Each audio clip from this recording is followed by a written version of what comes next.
inilah suasana yang cukup panas. Saya sekarang berada di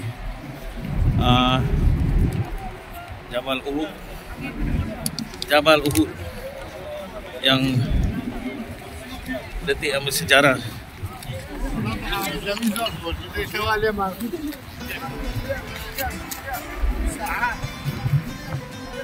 Detik bersejarah, dan di mana kita tahu dalam sejarah itu tewaslah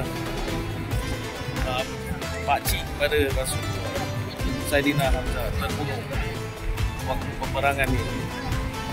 Sewaktu peperangan ini juga Jabal Uhud, gunung yang tertinggi juga, mengikuti Nabi Muhammad sallallahu alaihi wasallam bergerak secara pelan-pelan, bergeraknya sendiri, guys.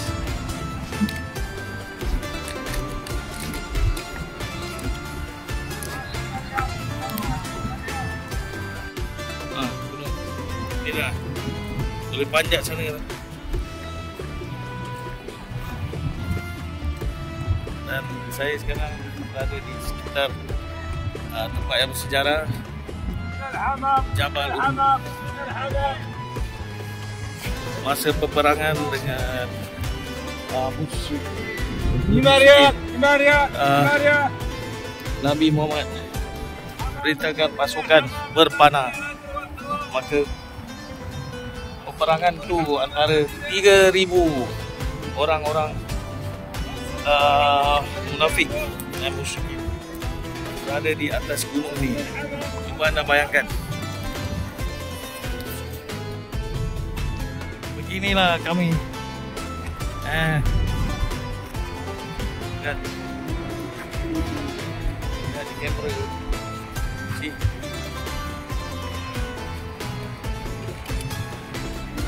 Kami semua berada di Jabal Uhud. Jabal Uhud. Mak saya dah kepanasan ni.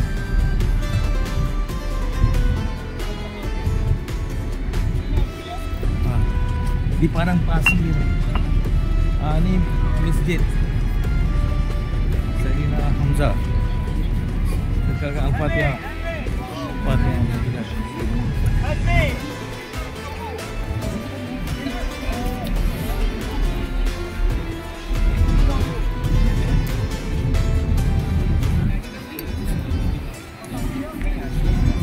Yang diriwayatkan gunung Uhud ni, waktu Nabi Muhammad berada di atas gunung ni bergerak sendiri, dan tewaslah Saidina Hamzah di sini kerana dibunuh oleh Hindun. Tadi tempat tadi tu 70 syuhada meninggal dunia di situ, yang semua terlalu fasih dengan bahasa Al-Quran. Ramai jemaah yang datang mengunjungi tanah perkuburan.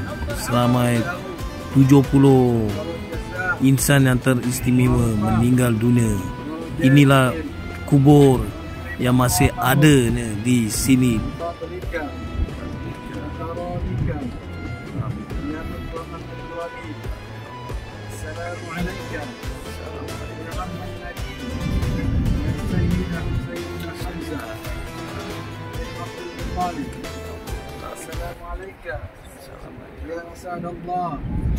Saya tak dapat bayangkan, tak dapat lari umat Islam ketika itu.